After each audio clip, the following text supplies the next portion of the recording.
Welcome to another journey through time, where Victorian disasters make the Titanic look like a minor fender bender, and where British military protocol was so rigid it could literally sink a ship. Tonight, we're diving into the story of the SS Birkenhead, a naval disaster so catastrophic it would make modern safety inspectors weep into their clipboards, yet so heroic it created the maritime code that would define chivalry for generations. Before we set sail into this tale of Victorian courage and spectacular incompetence, help me with that like button. It's been harder to find than a life jacket on the Birkenhead. If you're enjoying these historical deep dives into disasters that make your Monday morning seem pleasant, subscribe and hit that notification bell. And tell me in the comments where you're watching from and what time it is there. I always wonder if there's someone learning about Victorian naval disasters at 3 a.m. in Sydney, or if someone's pretending to work while actually discovering how women and children first became a thing during a Zoom meeting in Toronto. From now on, you are a time traveller, capable of witnessing the most pivotal moments in maritime history. You can feel the salt spray on your face, hear the groaning of iron against rock, and smell the coal smoke mixed with fear as one of Britain's most tragic yet heroic disasters unfold. But you can never intervene. You are merely a witness to courage, catastrophe, and the birth of a code that would echo through history. If you're not lying down, that's fine. But if you are, close your eyes, because your journey begins now, aboard a doomed ship off the coast of South Africa in 1852, where 643 souls are about to face a test of character that will define what it means to be civilized. Chapter 1. The Iron Coffin. February 25th, 1852. Portsmouth Harbour, England. You're floating like a restless spirit above one of the most ironically named vessels in maritime history. The HMS Birkenhead, her name meaning Birch Headland in Old English, is about as far from a peaceful forest clearing as you can imagine. She's a hybrid monster of Victorian engineering ambition, part paddle steamer, part sailing ship, and entirely too confident in her own invincibility. The ship groans and creaks as you drift through her iron corridors, your ghostly presence unnoticed by the 643 souls preparing for what they believe will be a routine voyage to South Africa. The smell hits you first, a nauseating cocktail of coal smoke, unwashed bodies, damp wool, and that particular aroma of institutional cooking that suggests someone is doing terrible things to perfectly innocent vegetables. Birkenhead isn't just any ship. She's a troop ship, designed with all the comfort and luxury you'd expect from something built by the lowest bidder for the British military. Think of her as the Victorian equivalent of a budget airline, except instead of cramped seats and overpriced snacks, you get hammocks slung between rusty iron supports and meals that make hardtack seem like a delicacy. You observe the soldiers boarding, and the sight is both magnificent and heartbreaking. These are men of the 74th Highlanders, the 91st Argyllshire Light Infantry, and various other regiments, whose names sound like they were created by someone with a profound love of Scottish geography and military tradition. They're dressed in their finest uniforms, red coats that will soon fade to rust, polished brass buttons that will corrode in the salt air, and expressions of cheerful optimism that would be touching if you didn't know what was coming. Among them are the families, wives, children and dependents who've chosen to follow their men to the distant colonies where the British Empire is busy imposing civilization on people who never asked for it. You see Mrs. Sarah Whitfield cradling her infant son while trying to keep her two older children from wandering off into the mechanical maze of the ship. There's young Margaret O'Brien, barely 17, and already married to a corporal she met at a regimental dance, clutching a carpet bag that contains everything she owns in the world. These women and children represent something new in military transportation. Previously, wives and families had been left behind when regiments deployed overseas. But the Victorian military, in one of its rare moments of humanity, had begun allowing select dependents to accompany their husbands to foreign postings. It was a progressive policy that would prove both blessed and cursed on this particular voyage. Captain Robert Salmond stands on the bridge, surveying his domain with the confidence of a man who's never met a problem he couldn't solve through proper adherence to regulations and a stiff upper lip. At 45, Salmond is the epitome of Victorian naval authority, impeccably dressed, magnificently mustached, and absolutely convinced that British seamanship is superior to any challenge the ocean might present. but you can see what Captain Salmond cannot. The subtle signs of a ship that's been maintained according to military budget priorities rather than maritime necessity.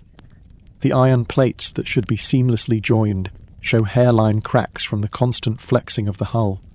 The boilers, magnificent as they are, vibrate with a resonance that suggests metal fatigue. Most ominously, the ship sits lower in the water than her original specifications, intended weighed down by modifications that have compromised her structural integrity. The Birkenhead was originally designed as a frigate, meant to slice through waves with the speed and grace of a predator. But military needs had transformed her into a transport vessel, and those modifications were like forcing a racehorse to pull a plough. She could do the job, but not without consequences that wouldn't become apparent until it was far too late. You drift through the ship's various compartments, each one telling a story of Victorian social hierarchy, made manifest in iron and wood. The officers' quarters are spacious and well-appointed, with proper beds, washstands, and even small libraries for the lengthy voyage ahead. The enlisted men's quarters are functional but cramped, with hammocks hung so close together that privacy is a forgotten concept. And at the bottom of the ship, in spaces barely fit for cargo, are the families, women and children crammed into areas that would make a modern fire marshal have a nervous breakdown. The ship's design reflects the Victorian mindset perfectly. Everything has its place, everyone knows their station, and proper order will triumph over any adversity. The irony, of course, is that this rigid hierarchy will both doom the ship and create its greatest moment of heroism. As the Birkenhead prepares to depart Portsmouth, you witness scenes that will be repeated countless times over the coming weeks. Soldiers drilling on deck, their boots echoing against iron plating with the rhythm of military precision, wives hanging laundry on improvised lines, trying to maintain domestic normalcy in an environment that's anything but normal. Children playing games between the massive machinery, their laughter a strange counterpoint to the mechanical groaning of a ship under strain. The voyage to South Africa will take approximately 6 weeks, following a route that skirts the western coast of Africa before rounding the Cape of Good Hope. It's a journey that thousands of ships have completed safely, a routine deployment that should pose no unusual challenges to an experienced crew and a seaworthy vessel, should-being the operative term. Captain Salmond orders the departure with all the ceremony befitting a Royal Navy vessel. Flags flutter in the harbour breeze. The band plays Rule Britannia with patriotic enthusiasm, and families on the dock wave goodbye to loved ones they may never see again. The Birkenhead's engines rumble to life. Her paddle wheels begin their rhythmic churning, and she moves out of Portsmouth harbour with the stately dignity of empire in motion. But you notice things that the celebrating crowds cannot. The way the ship's hull flexes slightly as she encounters even the modest swells of the English Channel, the faint but persistent vibration that runs through her iron frame, suggesting mechanical stresses that her designers never anticipated. Most telling of all, the subtle list to starboard that indicates an improper distribution of weight, a problem that will compound itself over the coming weeks as the ship's coal supplies shift and her structural weaknesses become more pronounced. The first few days of the voyage pass without incident, lulling passengers and crew into the comfortable assumption that this will be just another routine deployment. The weather is favourable, the seas relatively calm, and the British military's legendary organisational efficiency ensures that everything runs according to schedule. But the ocean has its own schedule, and it doesn't coordinate with human planning. Chapter 2. The Floating Society 1 week into the voyage, and you're witnessing the emergence of a complete Victorian society, compressed into the iron confines of a ship that's beginning to show the strain of carrying far more than she was designed to handle. The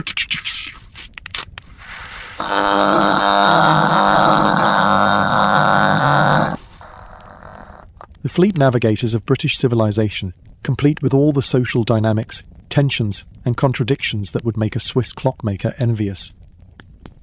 Reveal, at 5:30 AM, announced by the shrill notes of a bugle that echoes through the iron corridors like the cry of a mechanical banshee. Breakfast is served in shifts. Officers first, naturally, followed by non-commissioned officers, then enlisted men, and finally the families, who get whatever's left after the military hierarchy has been properly fed. You float through the officers' mess during their morning meal, observing a scene that could have been transplanted directly from a London gentleman's club. Lieutenant Colonel Alexander Seaton presides over the table with the natural authority of a man born to command, his Highland Regiment's dress uniform immaculate despite weeks at sea. Major Robert McClarty, of the 93rd Light Infantry, discusses military strategy over eggs that were probably fresh when they left Portsmouth, but now have the consistency of rubber. The conversation is precisely what you'd expect from educated Victorian military officers. Discussions of colonial policy, analysis of recent campaigns in India, and the kind of casual racism that was considered enlightened thinking in 1852. They speak of the native problem in South Africa with the same tone they might use to discuss a persistent weed in their garden, never questioning the fundamental assumption that... But beneath the polite conversation, you can sense the tension that comes from too many alpha males confined in too small a space for too long. These are men accustomed to absolute authority within their own spheres, now forced to navigate the delicate protocols of shared command. Every conversation is a potential minefield of military etiquette, every decision a careful balance between regimental pride and practical necessity. The enlisted men's quarters present a different picture entirely. Here, in spaces that would make a modern prison warden blanch, 400 soldiers are learning to live in conditions that test the limits of human adaptability.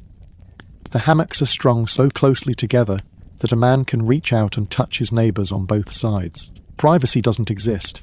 Every conversation is public. Every personal habit becomes communal knowledge, and every personality quirk gets magnified by proximity and boredom. Yet you're struck by the remarkable discipline these men maintain.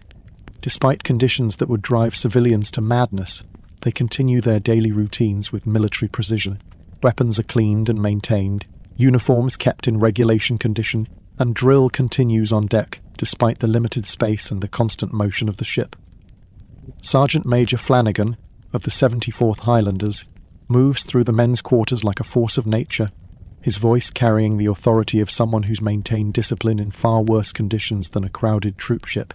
He knows each man's name, each man's story, and how to push each man's buttons, to maintain the delicate balance between morale and order.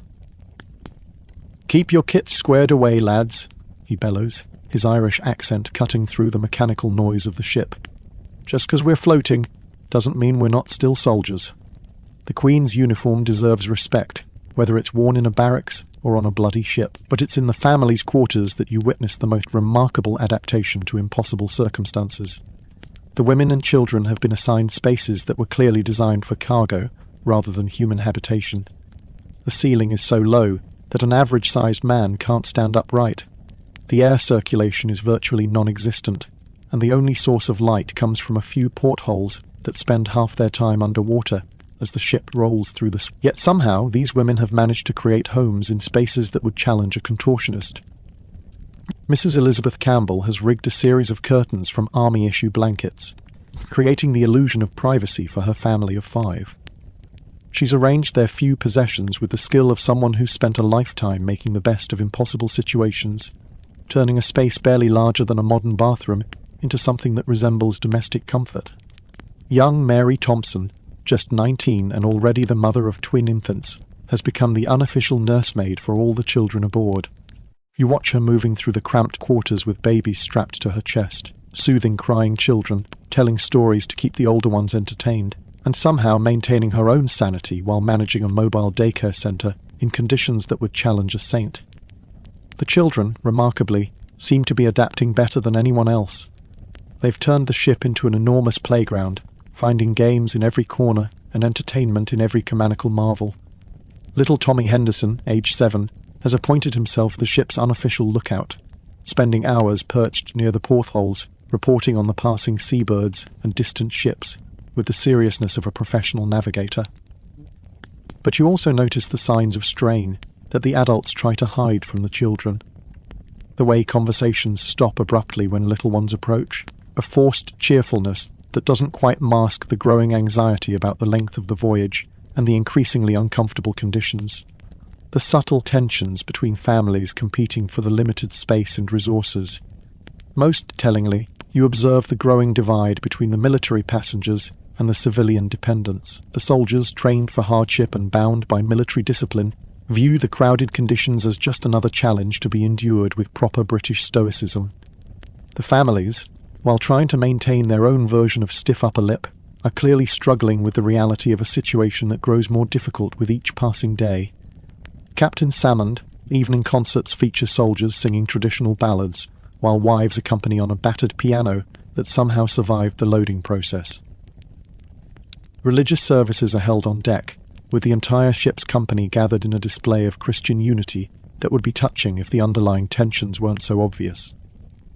The ship's routine is interrupted only by the occasional excitement of dolphins playing in the bow wake, or the distant sight of another vessel. These moments of natural wonder provide brief respites from the growing sense of confinement that affects everyone aboard. But, beneath the surface of enforced cheerfulness and military discipline, problems are mounting.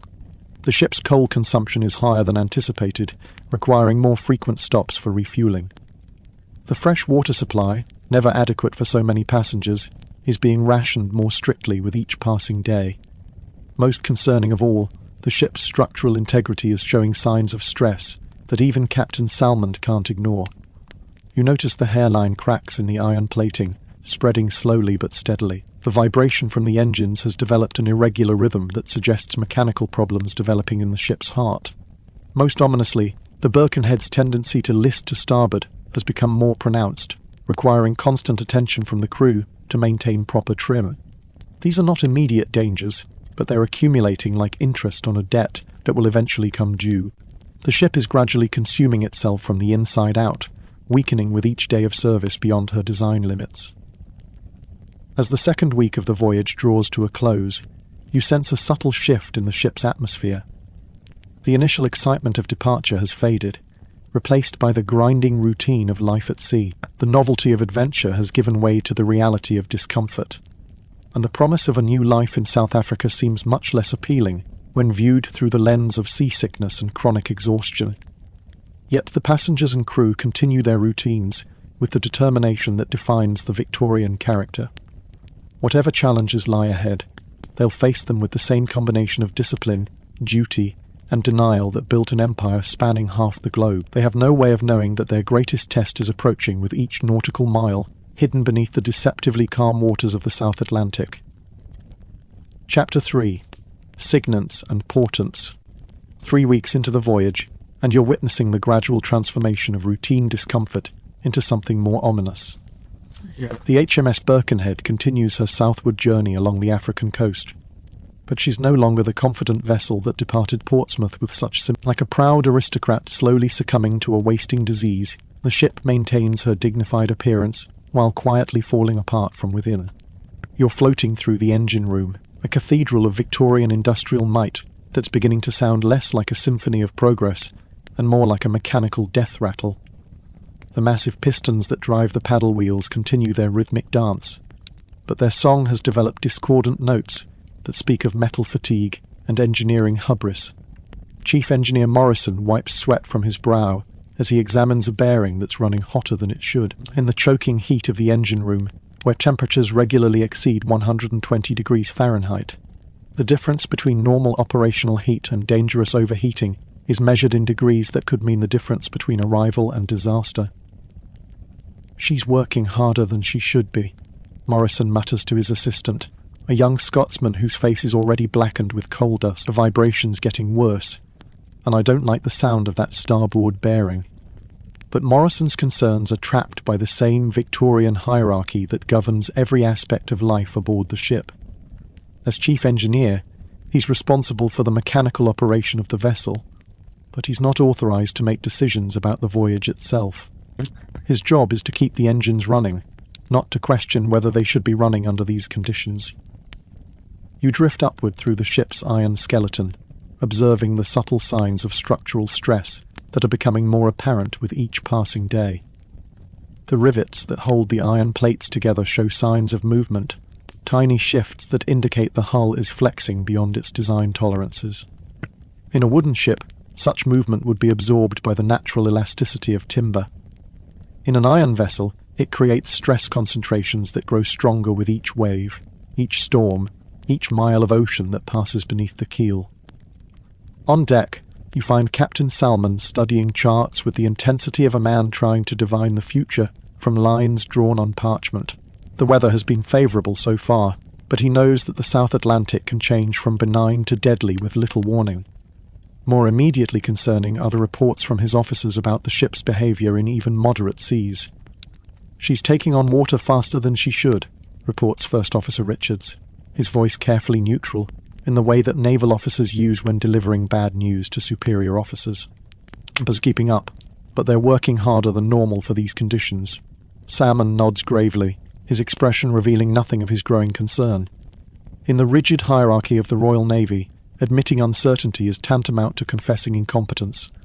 A captain is expected to project absolute confidence regardless of circumstances, to maintain the fiction that British seamanship can overcome any challenge through proper training and stiff upper lip, but you can see the doubt creeping into his eyes as he studies the ship's position relative to the nearest safe harbours.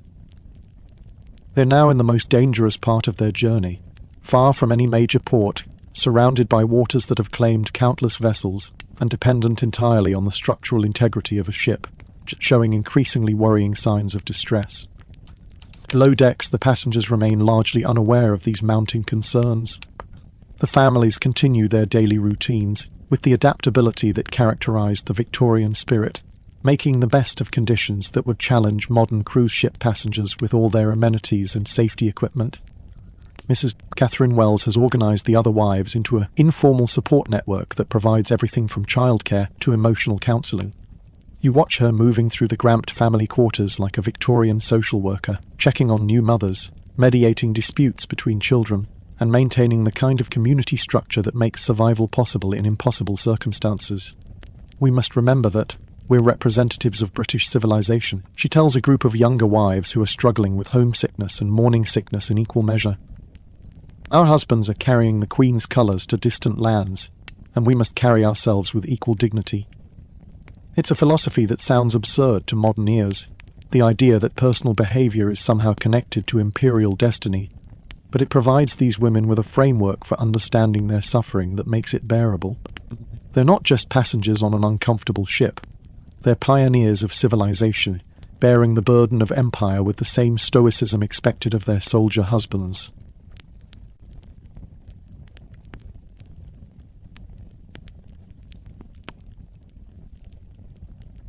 The children, meanwhile, have created their own parallel society within the ship's conflict. Led by Tommy Henderson, the self-imported 7-year-old admiral, they've developed elaborate games that transform the mechanical maze of the ship into kingdoms, fortresses, and magical realms where adventure lurks around every corner.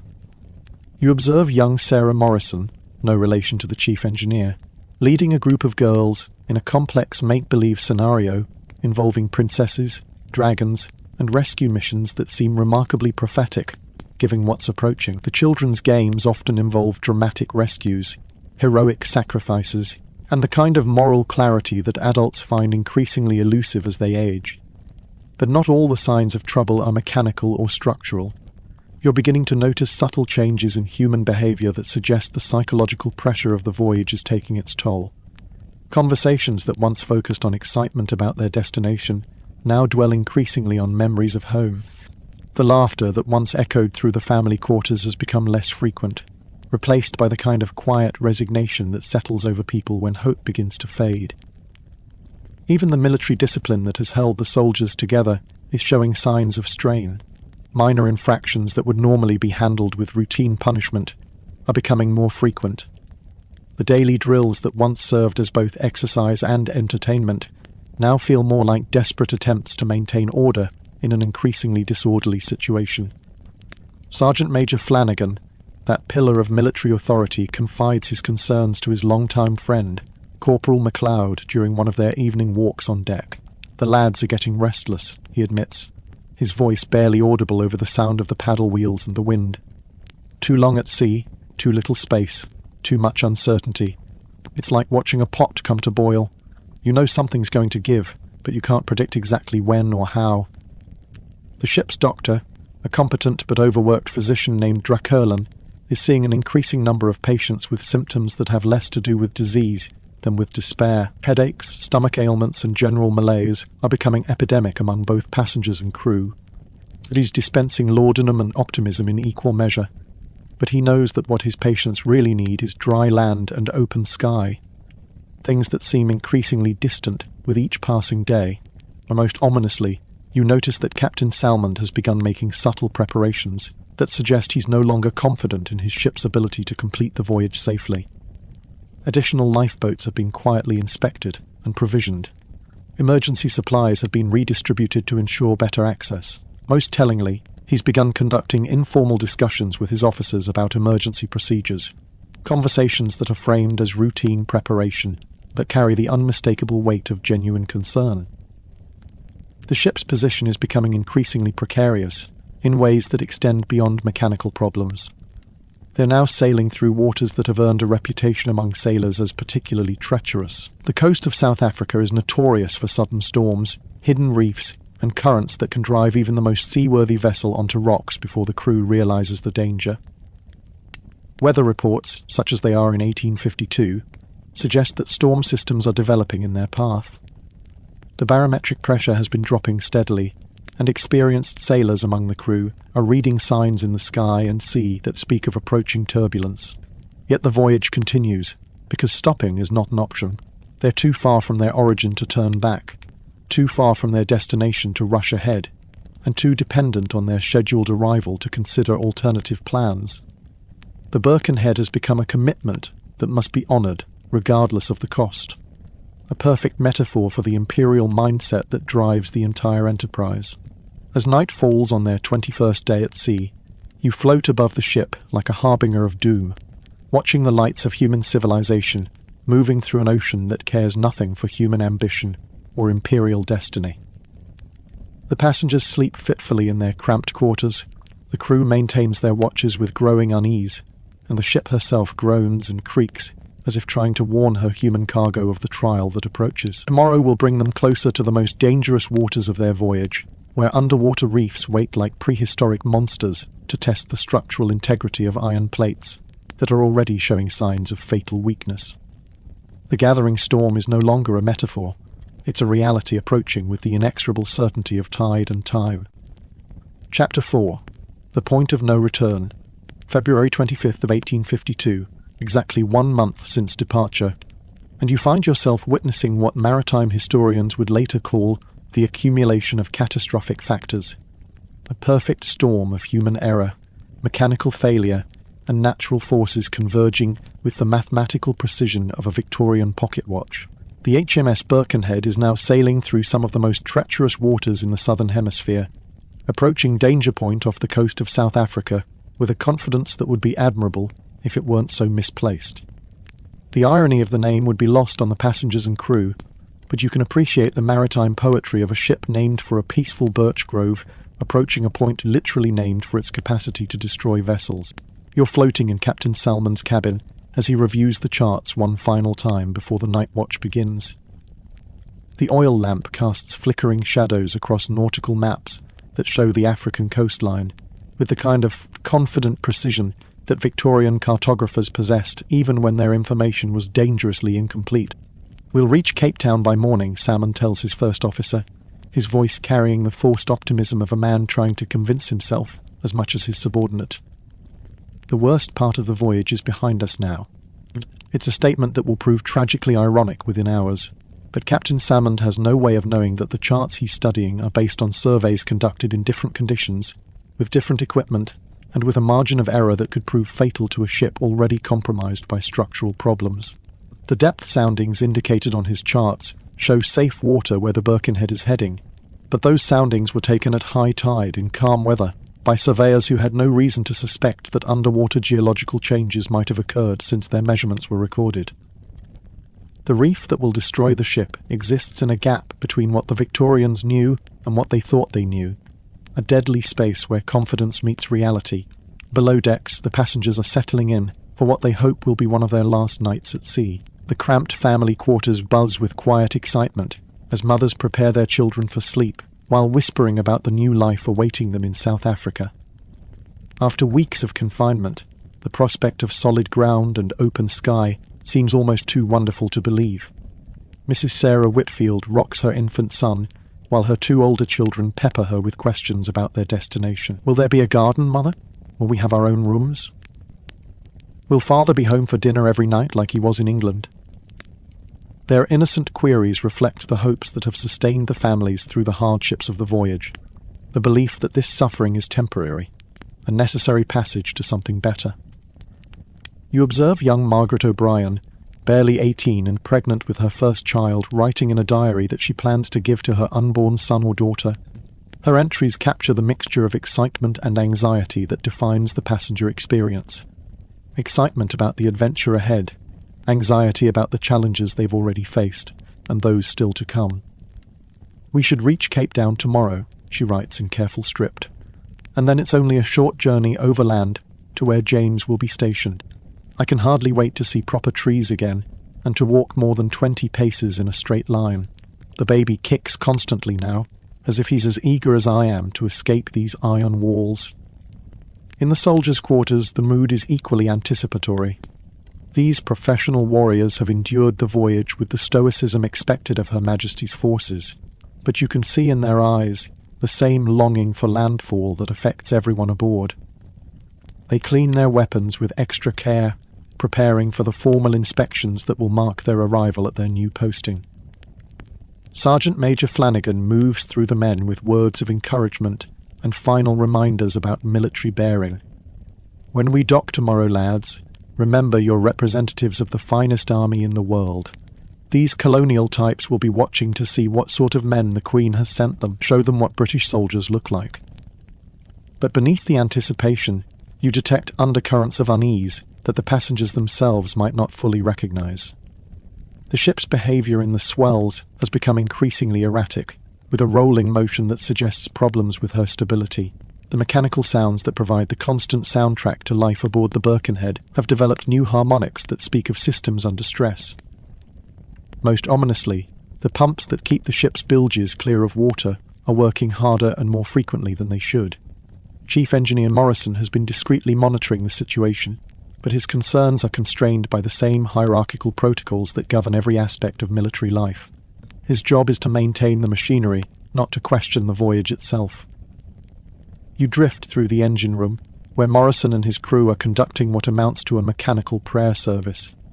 They're checking, adjusting, and rechecking every component of the propulsion system, trying to coax a few more hours of reliable service from equipment that's showing signs of dangerous wear.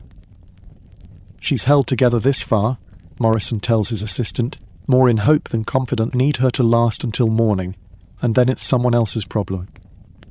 It's a sentiment that captures the essence of Victorian engineering philosophy. Build it strong, run it hard, and hope that any problems manifest themselves on someone else's watch. The idea that complex systems might fail gradually, accumulating damage until reaching a catastrophic tipping point, was not yet part of the engineering mindset. On the bridge, the night watch begins with all the ceremony and precision that characterizes Royal Navy operations. The officer of the watch, Lieutenant Grimes, assumes responsibility for the ship's navigation with the confidence of a man who's successfully completed this procedure hundreds of times before. The night is clear, with good visibility and moderate seas, conditions that should make navigation straightforward for an experienced officer. The coastal lights of South Africa are visible in the distance, providing reference points that confirm the ship's position according to the charts. Everything appears normal, routine, manageable, but you can see what the human eye cannot. The subtle distortions in the water that indicate underwater obstacles, the slight changes in wave patterns that suggest shoaling water ahead, the way the ship's compass needle wavers slightly as iron ore deposits on the seafloor interfere with magnetic readings. The HMS Birkenhead is approaching her appointment with destiny, with all the inevitability of a Greek tragedy. Every decision made in good faith, every procedure followed according to regulation, every confidence based on experience and training, is leading inexorably toward a catastrophe that will test the character of everyone aboard. As midnight approaches, you observe the changing of the watch, a ritual transfer of responsibility that's been performed on British ships for centuries. The retiring officers brief their replacements on the ship's status, course, and any relevant condition. Everything is documented, everything is proper, everything follows the procedures that have served the Royal Navy so well in countless other situations. "Steady as she goes," is the final instruction passed to the helmsman. "Cape Town by morning." It's a command that will be obeyed with fatal precision.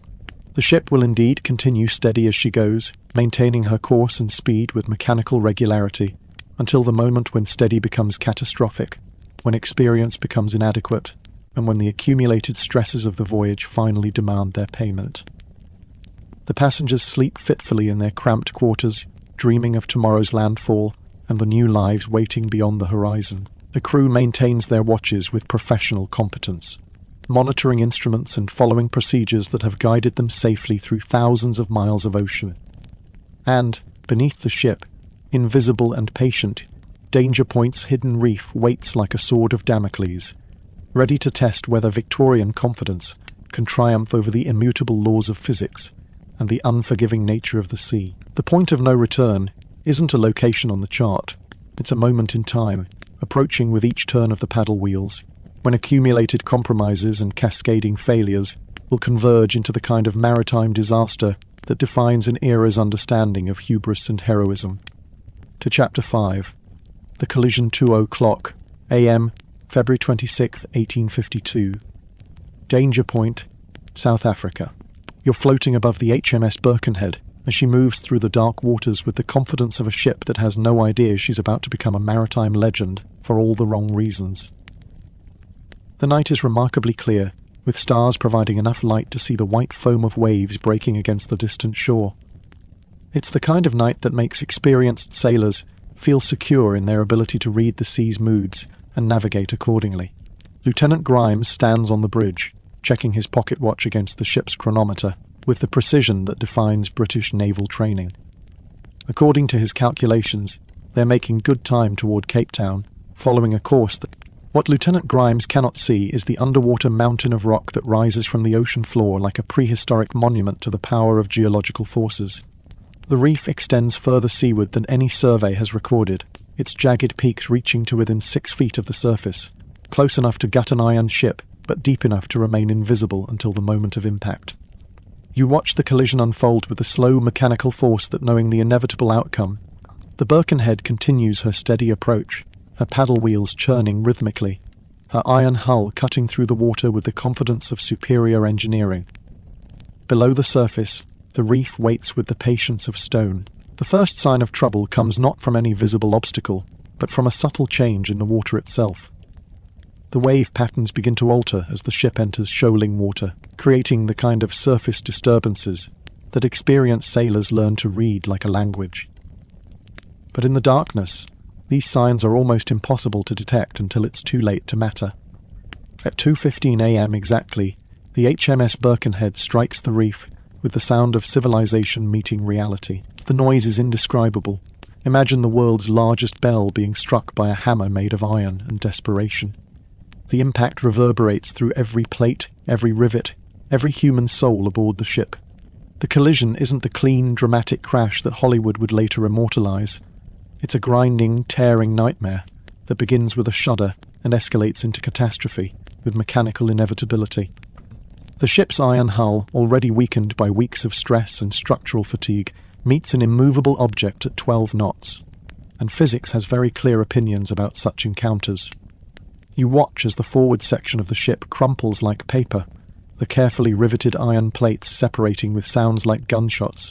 Water rushes into the breach with the enthusiasm of an element that's been waiting patiently for this invitation to reclaim what humanity has temporarily borrowed from the sea.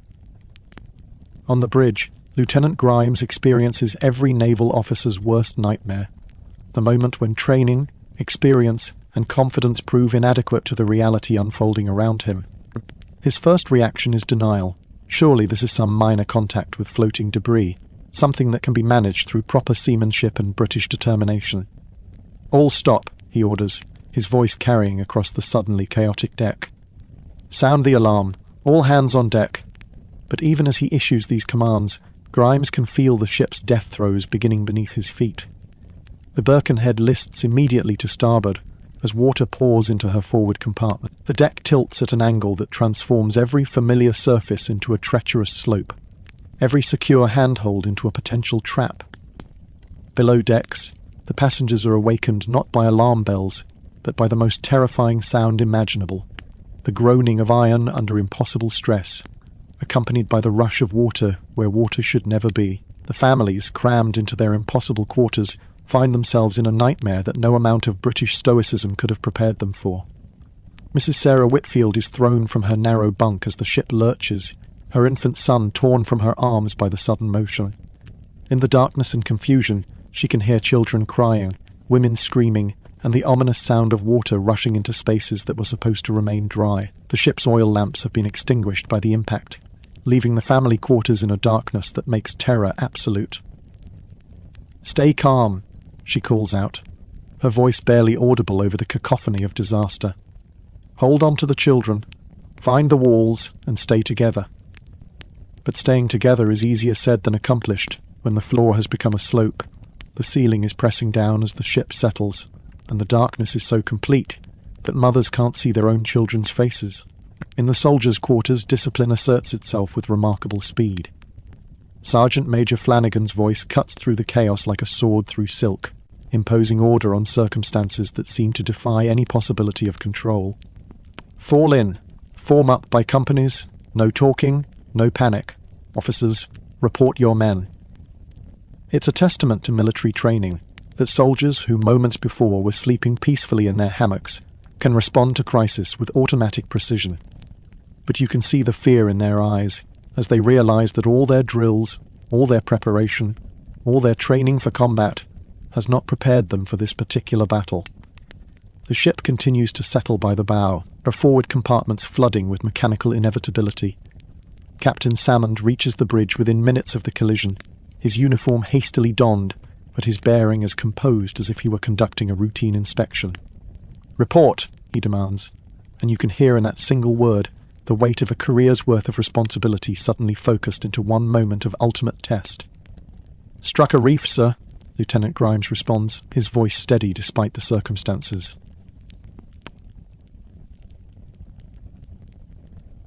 Forward compartments flooding. Ship is down by the bow and listing to starboard. Salmon nods grimly, his mind already calculating possibilities and probabilities. With the mechanical precisions, her load capacity, her structural limitations.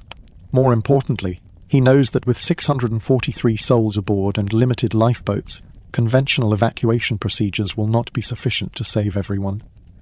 "Signal distress," he orders. "Fire rockets. And Mr. Grimes, assemble all officers immediately."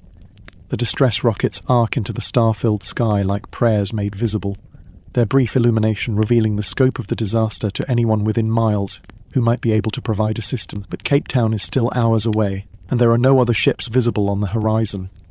The HMS Birkenhead is on her own, and she's dying. You drift through the flooding forward compartments, witnessing the violent marriage of water and machinery that define the ship's final agony. The massive boilers, designed to power the paddle wheels with steam and British determination, are now fighting a losing battle against the incoming sea. Chief Engineer Morrison and his crew work with desperate efficiency to prevent a boiler explosion that would transform disaster into annihilation. "Secure the fires," Morrison shouts over the roar of escaping steam and rushing water.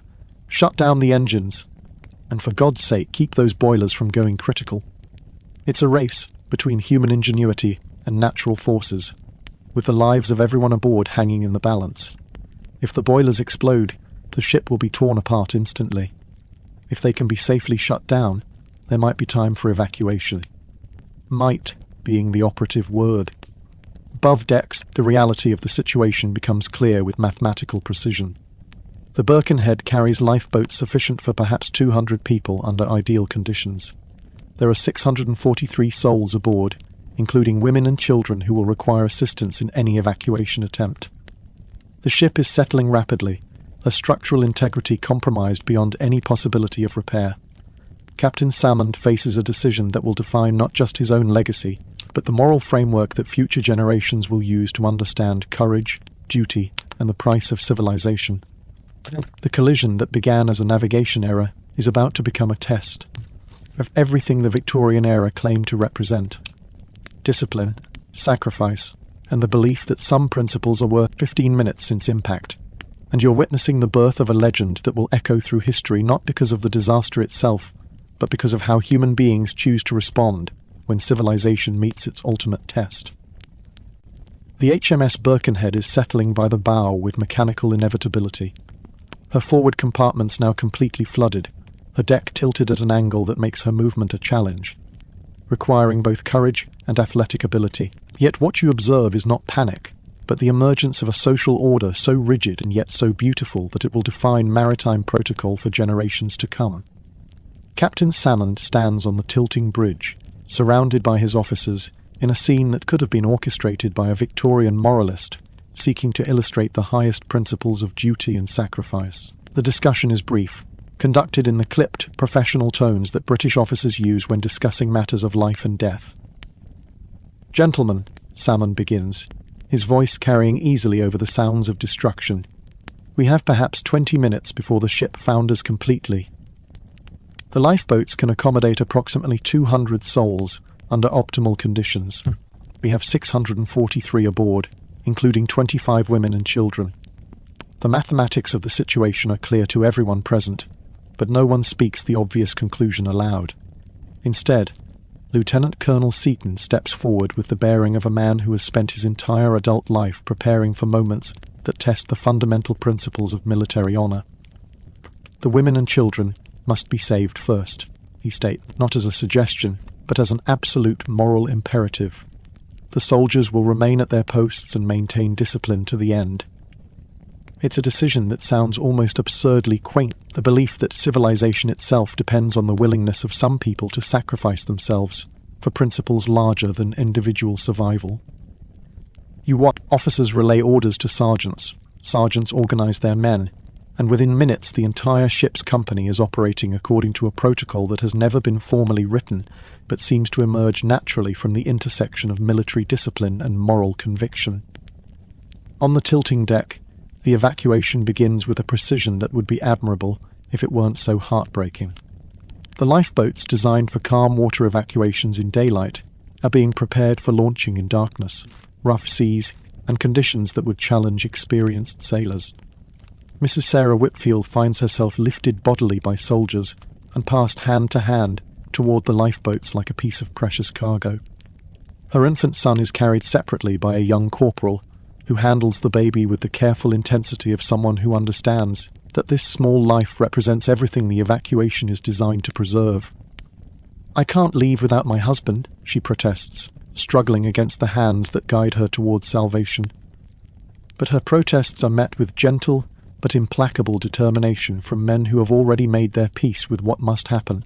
Young Margaret O'Brien, heavy with her unborn child, is among the first to be placed in the boats.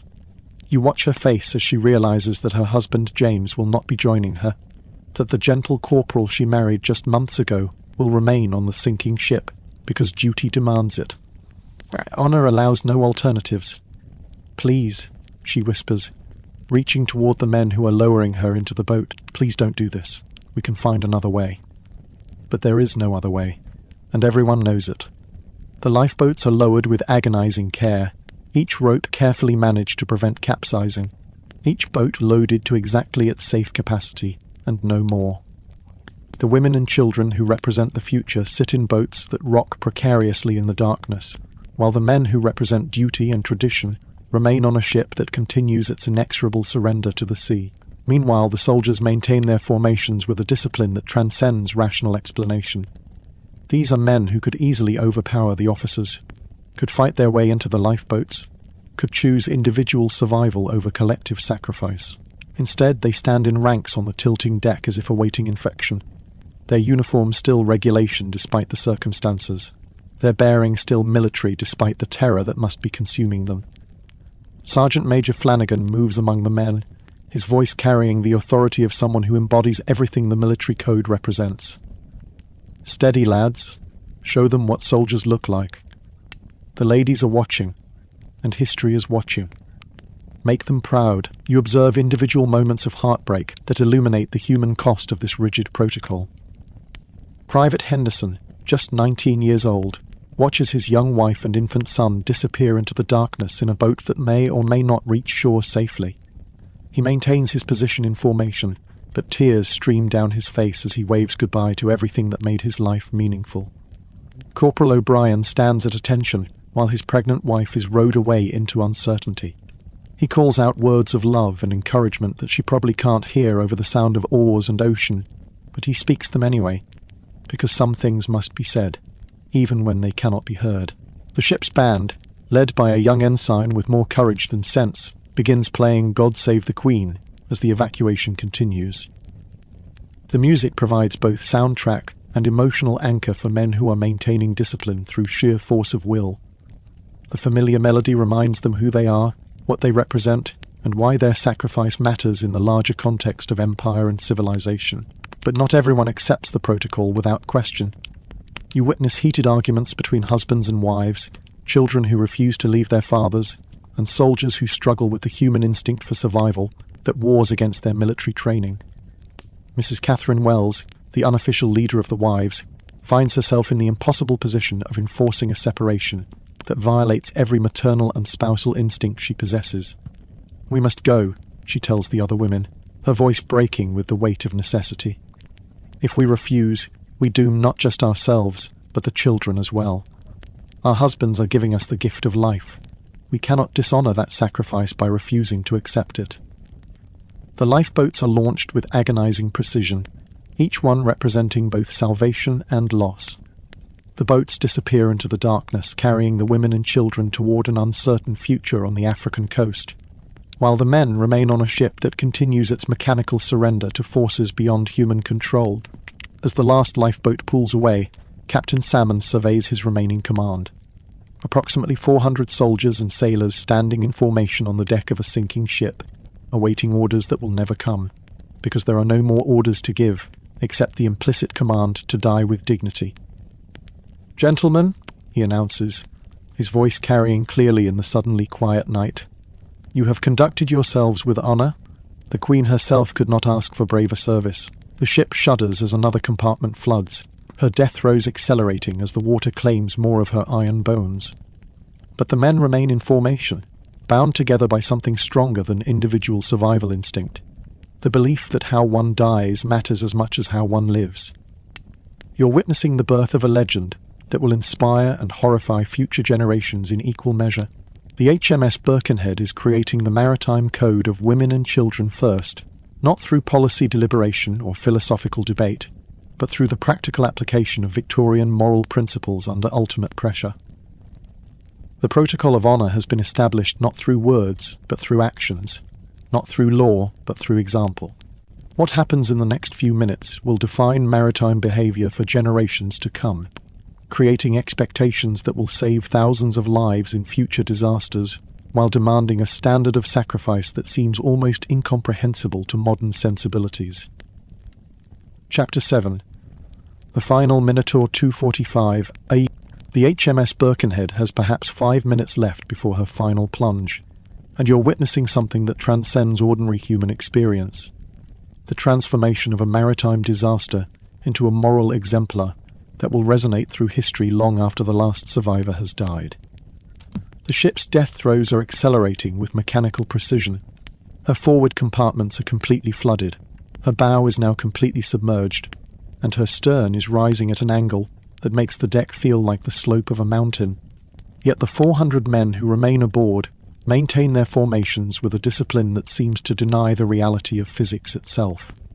You float above this scene of organised dying, observing details that will become legend, soldiers standing at attention while water swirls around their ankles, officers maintaining command structure while their ship disintegrates beneath them, and an entire military unit choosing collective death over individual survival because duty demands it, and honour allows no alternative. Captain Salmond moves among his men with the bearing of someone conducting a final inspection. He knows that these are the last minutes of his command, the final moments when his authority matters. More importantly, he understands that how these men die will define what their lives meant, creating a story that will inspire or disgust future generations, depending on how well they maintain discipline in the face of ultimate adversity. "You have served with distinction," he tells each group of soldiers, his voice carrying clearly despite the increasing noise of structural collapse. "Your families will be proud. Your queen will be grateful. Your country will remember." The response is automatic, drilled into these men through years of military training. "Yes, sir. delivered with a precision that would be appropriate for a parade ground rather than the deck of a sinking ship. It's a moment that captures everything admirable and terrifying about military discipline, the ability to maintain order and purpose, even when both have become objectively meaningless. But you also observe the individual human dramas that unfold within this larger tableau of collective sacrifice. These are not automata or symbols.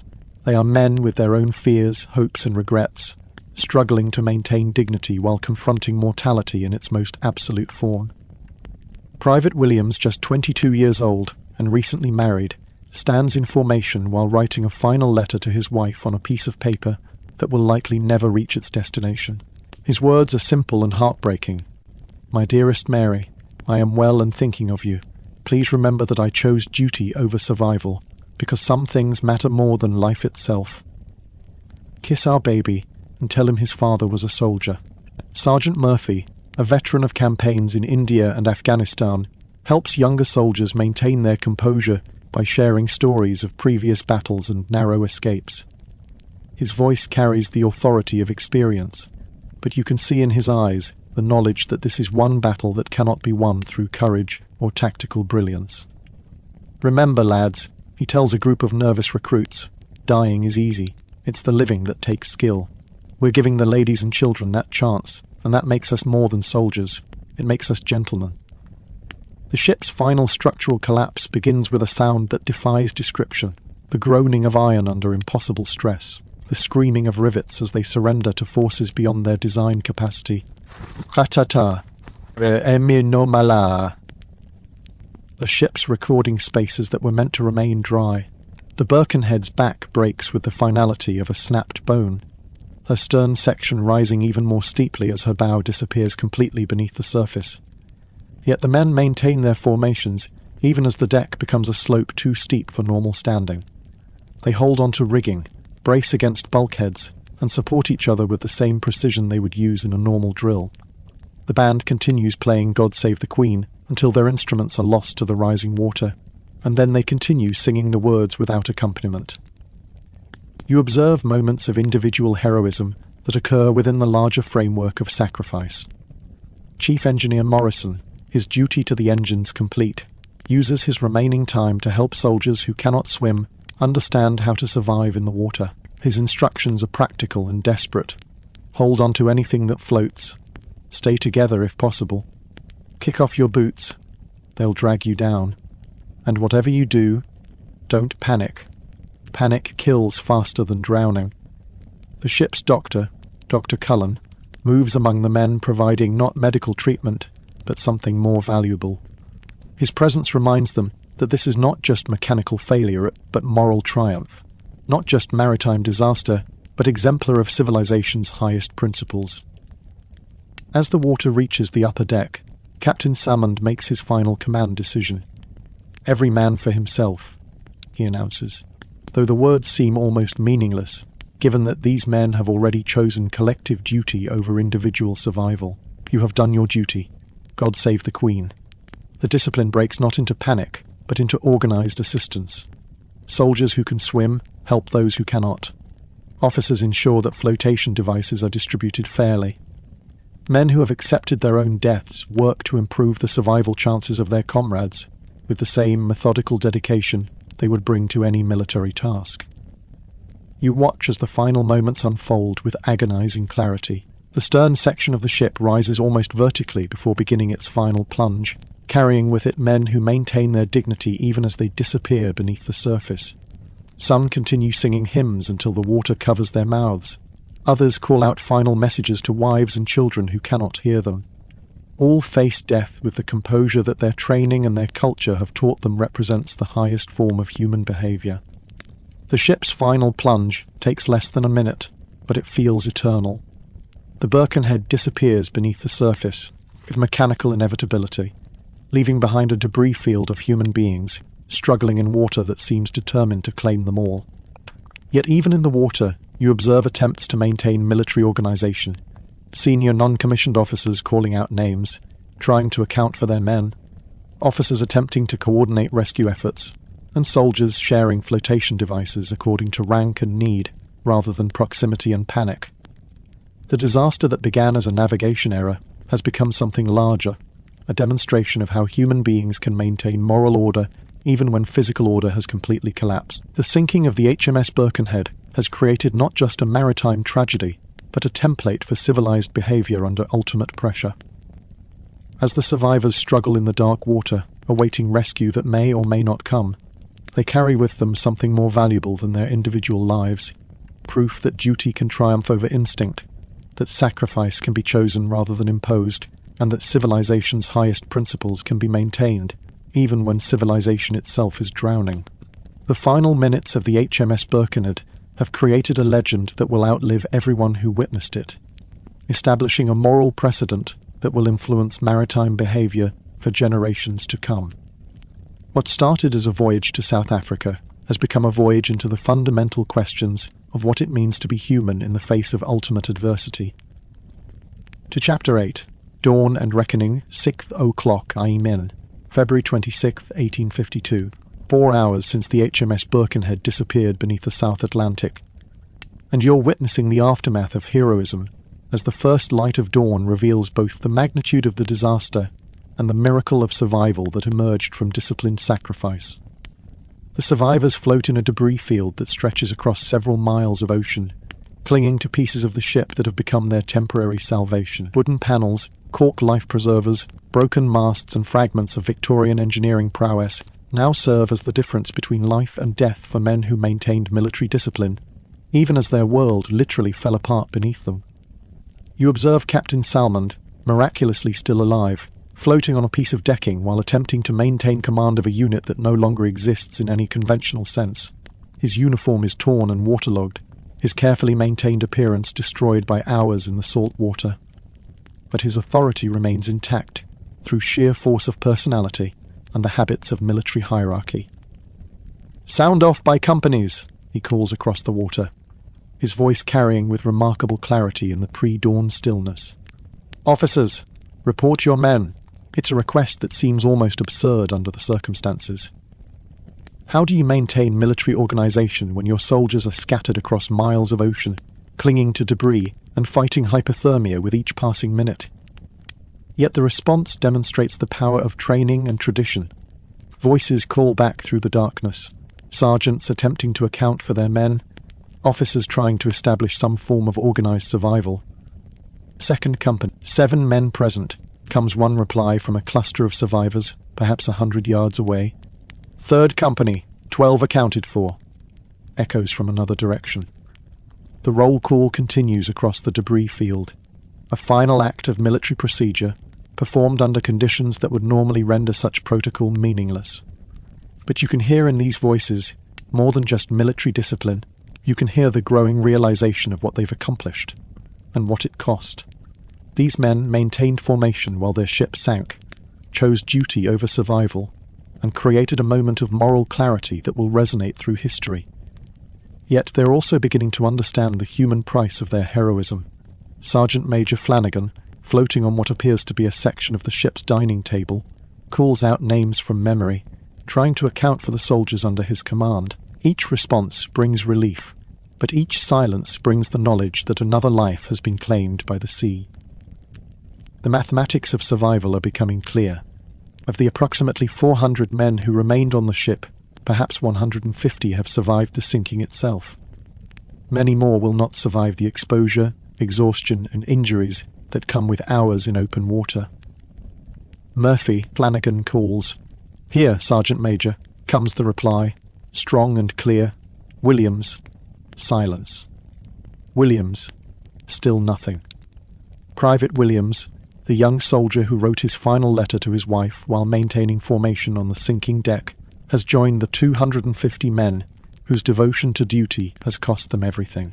His letter, soaked beyond reading, floats among the debris like a prayer that will never reach its intended recipient. Yet, among the tragedy, you witness moments of extraordinary courage that continue even after the ship has gone down. Men who are strong swimmers support those who are not. Soldiers share pieces of floating debris with the same discipline they showed while sharing rations. Officers continue to make command decisions, determining who gets access to the limited flotation devices and organising the survivors into groups that might have better chances of rescue. Chief Engineer Morrison, his knowledge of the ship's construction proving useful even in destruction, guides survivors toward pieces of debris that are most likely to remain buoyant. His understanding of materials and engineering becomes crucial intelligence in the water, helping men make survival decisions based on more than desperation and hope. Lahau Gumancels, carrying his medical bag despite hours in the water, moves from group to group of survivors, treating injuries and providing medical advice under conditions that would challenge a modern emergency room. He performs triage in the open ocean, making life and death decisions about how to allocate limited medical supplies among men who all deserve care. Stay moving, he tells survivors who are showing signs of hypothermia. Move your arms and legs, talk to each other. Don't let your bodies shut down. Help is coming, but you need to stay alive long enough for it to arrive. It's a message of hope based more on faith than evidence. The distress rockets fired during the ship's final moments may or may not have been seen by vessels capable of providing assistance. The survivors are floating in shipping lanes, but ships could pass within miles without seeing men scattered across such a wide area of ocean. As dawn approaches, you observe the psychological impact of prolonged survival stress beginning to affect even the most disciplined soldiers. Men who maintained perfect military bearing while their ship sank are now struggling with the more personal challenge of staying alive minute by minute, hour by hour, without the structure of command to provide meaning and purpose. Some begin to crack under the strain. Corporal Jackson, a veteran of multiple campaigns, begins talking to his dead comrades as if they were still floating beside him. His conversation with ghosts is not madness, but a coping mechanism, a way of maintaining human connection when isolation and exhaustion threaten to overwhelm his ability to continue fighting. Others find strength in shared responsibility.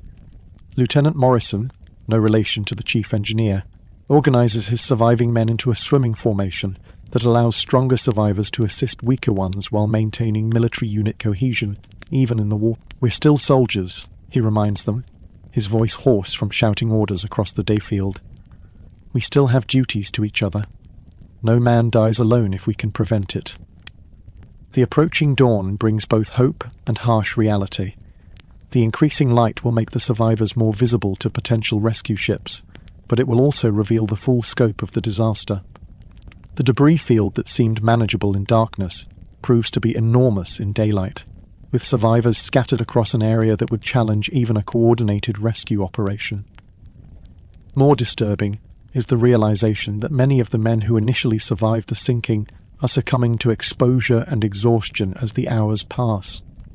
The human body can only endure so much stress, and soldiers who maintain discipline through the ship's destruction are now fighting a different kind of battle, one that cannot be won through courage and training alone. Yet you also witness extraordinary acts of selflessness that continue even as individual survival becomes increasingly uncertain. Men give up their positions on stable pieces of debris to comrades who are struggling more. Soldiers share their remaining energy by taking turns supporting those who can no longer swim effectively. The same spirit of sacrifice that kept them in formation on the sinking ship continues to operate, even when military structure has dissolved into the basic human struggle for survival. As the sun rises fully above the horizon, painting the ocean in shades of gold and crimson that seem mockingly beautiful given the circumstances, the survivors can see the coast of South Africa in the distance. Land appears tantalizingly close, perhaps 10 miles away, but it might as well be on another planet, given their condition and the challenges of open water swimming in their weakened state. The sight of land provides both hope and frustration. These men have come so far, sacrificed so much, and demonstrated such extraordinary courage, yet they remain separated from safety by miles of ocean that many of them lack the strength to cross. But they continue to fight, continue to support each other, and continue to embody the same principles that guided their behavior during the ship's final moments. The discipline that kept them in formation while the Birkenhead sank now manifests as mutual aid, shared resources, and the refusal to abandon comrades, even when individual survival is in doubt. The dawn reveals not just the scope of the disaster, but the magnitude of character. These men have created something larger than military protocol or maritime tragedy. They've demonstrated that civilized behavior can be maintained even under conditions that would seem to justify abandoning all moral restraints. The reckoning that comes with daylight is both terrible and magnificent. Terrible in its revelation of how many good men have died for the principle that some duties transcend individual survival. Magnificent in its proof that human beings can choose sacrifice over selfishness, even when no one is watching except the ocean and the sky. Chapter 9. The Rescue and the Revelation, 8:30 a.m. p.m., February 26, 1852. The HMS Birkenhead has been gone for over 6 hours, and you're witnessing the beginning of a rescue operation that will transform a maritime disaster into a legend that defines courage for generations to come. The schooner Lioness appears on the horizon, like an answer to prayers that the survivors have been too disciplined to voice aloud. Her captain, Francis Wright, had seen the distress rockets fired during the Birkenhead's final moments, and has been searching the coastline since dawn, looking for signs of survivors from what he feared might be a complete loss. You watch from above, as the Lioness approaches the debris field, her crew lining the rails in stunned silence as they begin to comprehend the scope of what they're witnessing. Scattered across miles of ocean are the remnants of a disaster that defies easy explanation. Hundreds of pieces of a ship that was supposedly unsinkable, and dozens of men floating among the wreckage with a discipline that seems almost supernatural. These are not panic-stricken survivors screaming for rescue. They are soldiers maintaining military formation even while floating in open ocean, responding to their officers' commands as if they were still on dry land. "My God," Wright murmurs to his first mate, his voice carrying a mixture of awe and horror. "They're still organized. Look at them, they're still following orders." The rescue begins with the same methodical precision that characterized the disaster itself. Captain Salmond, despite being one of the survivors most in need of medical attention, insists on coordinating the rescue operation according to military protocol. Officers are brought aboard first so they can continue directing the operation, then senior non-commissioned officers, and finally enlisted men in order of their physical condition and survival prospects.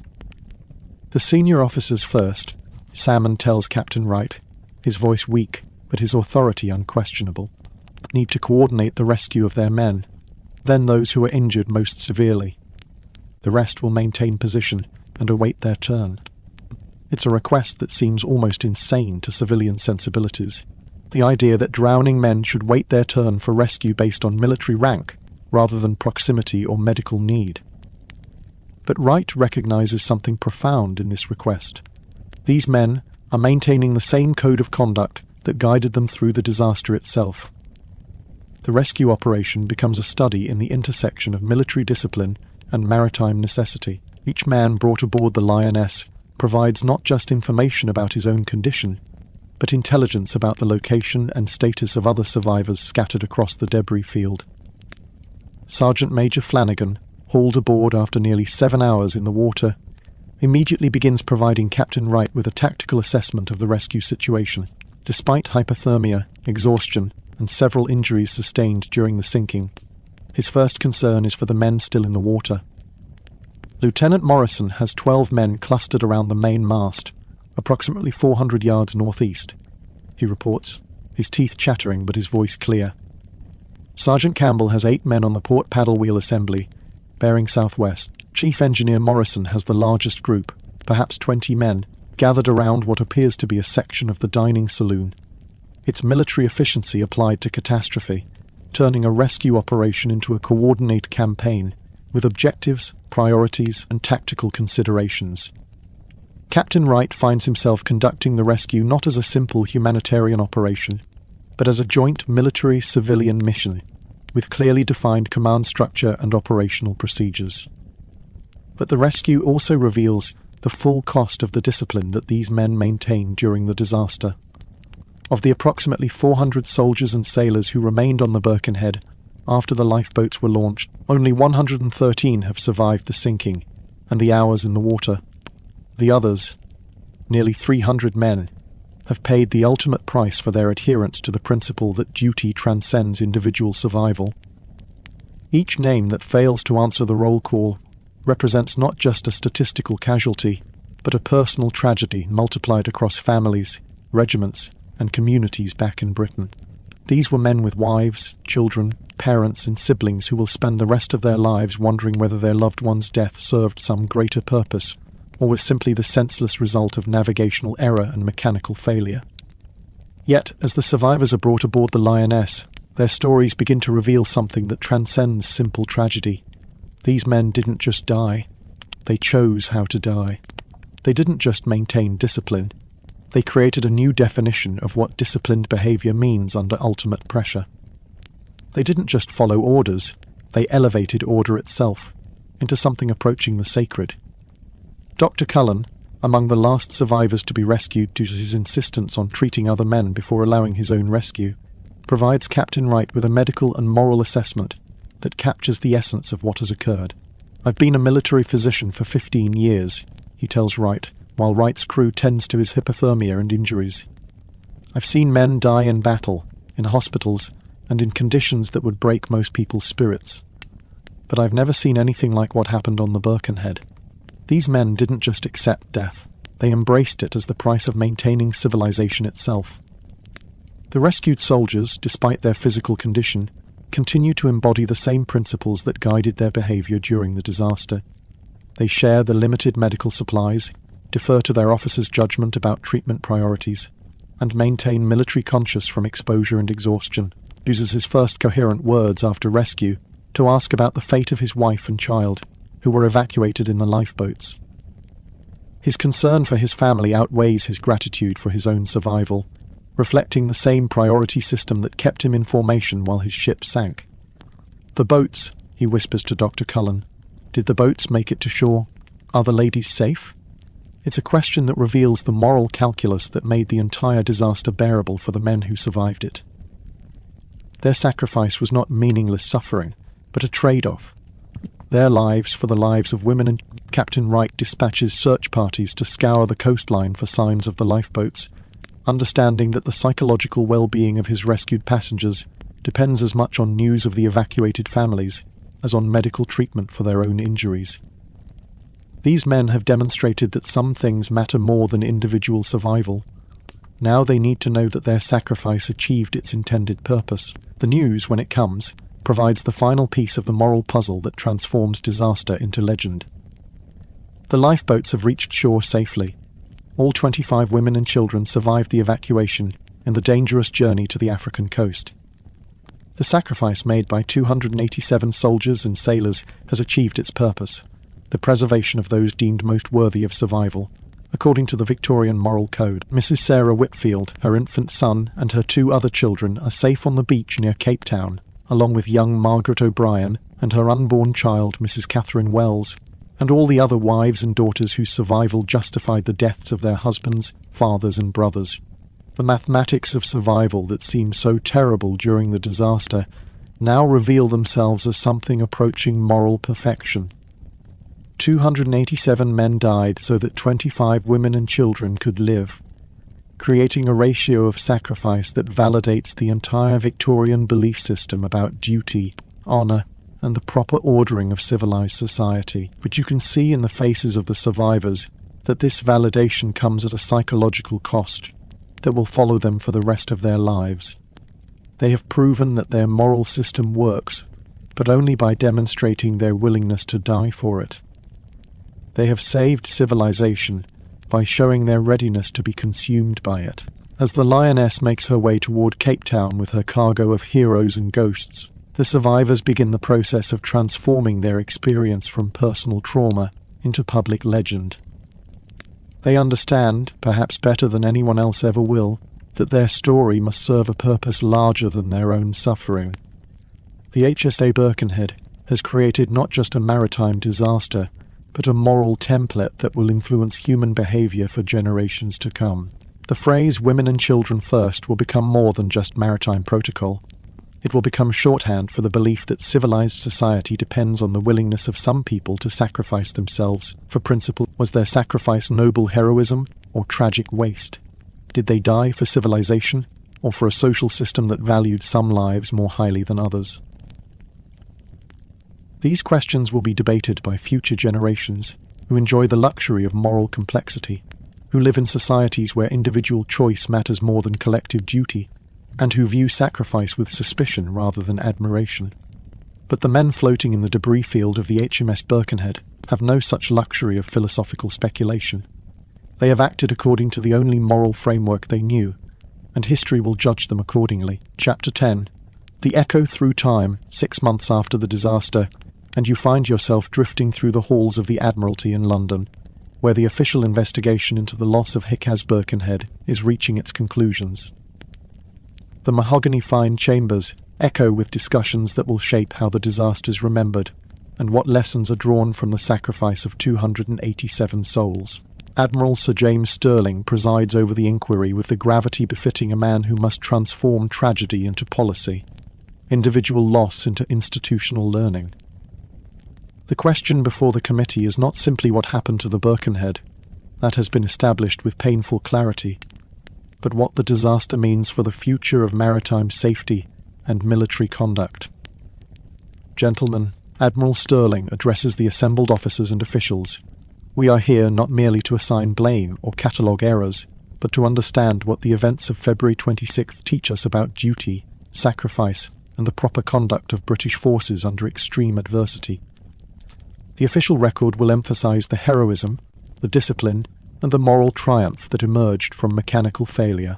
Captain Salmon's decision to maintain military order while evacuating women and children first will be praised as the highest expression of naval tradition and Victorian values. The soldiers who remained in formation while their ship sank will be celebrated as exemplars of duty and sacrifice, which you can hear in the carefully modulated language of the official proceedings. An awareness that the disaster also raises uncomfortable questions about systemic failures, inadequate safety provisions, and the human cost of policies that prioritise institutional reputation over individual survival. The Birkenhead was overloaded, structurally compromised, and sailing through inadequately charted waters. The lifeboats were insufficient for the passenger load, the emergency procedures were untested under real conditions, and the navigation relied on charts that proved fatally incomplete. These are institutional failures that contributed to the disaster, as much as individual heroism shaped the response to it. Yet the official narrative will focus on the heroism while minimizing the systemic problems, creating a story that serves the needs of empire and military morale while obscuring the preventable aspects of the tragedy. The Birkenhead will be remembered not as a preventable disaster, but as a glorious example of British character under pressure. You observe the families of the lost soldiers, receiving official notification of their loved ones' deaths, along with commendations that emphasise the honour and glory of their sacrifice. Mrs. Williams receives word that her young husband died in service to the end. The letter makes no mention of his fear, his tears, or his desperate final message to his wife and unborn child. Margaret O'Brien, now safely delivered of a healthy son, receives confirmation that her husband, Corporal James O'Brien, died as he lived, as a soldier devoted to duty above all else. The official account describes his heroic behaviour in glowing terms that transform personal loss into public inspiration, but you can see in these women's faces the complex mixture of pride and grief that will characterise their relationship with their husband's legacy. They are simultaneously widows and heroes' wives, mourners, and symbols of the civilization that their husbands died to preserve. The children who lost fathers on the Birkenhead will grow up with a complicated inheritance. The knowledge that their fathers were heroes who died for the highest principles, coupled with the reality that those principles valued abstract duty more than family bonds. Tommy Henderson will spend his life trying to understand whether his father's choice to die, rather than fight for a place in the lifeboats, represented the highest form of love, or its ultimate betrayal. Meanwhile, the survivors face their own complex relationship with the disaster. They are celebrated as heroes, but they are also living reminders of others' deaths. Their survival is both triumph and burden, proof of their worthiness and evidence of their comrades' sacrifice. Sergeant Major Flanagan, awarded a medal for his conduct during the disaster, struggles with the knowledge that his leadership helped maintain the discipline that cost so many lives. Was he a hero for keeping the men in formation, or was he complicit in their deaths? The question will haunt him for the rest of his life, creating a psychological wound that no medal can heal. Chief Engineer Morrison receives recognition for his efforts to prevent a boiler explosion that would have killed everyone aboard. But he also carries the knowledge that his mechanical expertise might have prevented the disaster entirely if institutional priorities had allowed for proper maintenance and safety modifications. Dr. Cullen is praised for his medical heroism in treating survivors while floating in open ocean, but he knows that better emergency planning and adequate safety equipment would have made such heroism unnecessary. His commendation celebrates his response to institutional failure, while ignoring the failures that created the need for his heroism. The legend of the Birkenhead begins to take shape in the months following the disaster, as newspapers, official reports, and public speeches transform the complex reality of the sinking into a simplified story of heroism and sacrifice. The phrase, "women and children first," enters common usage not as a description of what happened, but as a prescription for what should happen in similar circumstances. The disaster becomes a template for masculine behavior under pressure, establishing expectations that will influence maritime conduct for generations. Future ship captains will face not just the challenge of managing emergencies, but the burden of living up to the Birkenhead standard of sacrifice and discipline. But the legend also creates problems that its creators could not anticipate. By establishing heroic self-sacrifice as the expected response to maritime disaster, the Birkenhead precedent makes it more difficult to question the systemic failures that create such disasters in the first place. Why improve safety equipment when heroes are expected to die gracefully without it? Why invest in better navigation when naval officers are supposed to maintain discipline regardless of circumstances? The story becomes both inspiration and obstacle, motivating individual heroism while discouraging institutional reform. Future disasters will be measured against the Birkenhead standard, with survival sometimes viewed as less heroic than death, and safety improvements sometimes seen as accommodation to cowardice rather than common sense. You witness the gradual transformation of the Birkenhead from historical event into cultural myth, as each retelling emphasizes different aspects of the story depending on the needs of the audience. Military audiences hear about discipline and duty. Civilian audiences learn about sacrifice and civilization. Imperial audiences discover proof that British character is superior to that of other nations. The complexity of the actual disaster, the human fear, the institutional failures, the arbitrary nature of who lived and who died, gradually disappears beneath layers of myth-making that serve the needs of empire and ideology. The men who died become symbols rather than individuals, their deaths transformed into evidence for beliefs about duty, sacrifice, and the proper ordering of society. Yet the myth also preserves something genuine about the disaster, the reality that human beings can choose principle over survival, that individuals can maintain moral behavior even under conditions that seem to justify abandoning all restraint, and that civilization depends on the willingness of some people to sacrifice themselves for values larger than individual existence. The HMS Birkenhead has created a legend that will inspire acts of heroism and self-sacrifice for generations to come, while also establishing expectations that will burden future generations with the weight of impossible moral standards. It is both the best and worst of Victorian civilization made manifest, noble in its ideals, terrible in its costs, and absolutely convinced of its own righteousness. The echo through time continues, carrying forward both the weight of heroic memory. And so we reach the end of our journey through the iron corridors and moral complexities of the HMS Birkenhead, having witnessed not just a maritime disaster, but the birth of a legend that would define courage, sacrifice, and civilized behavior for generations to come.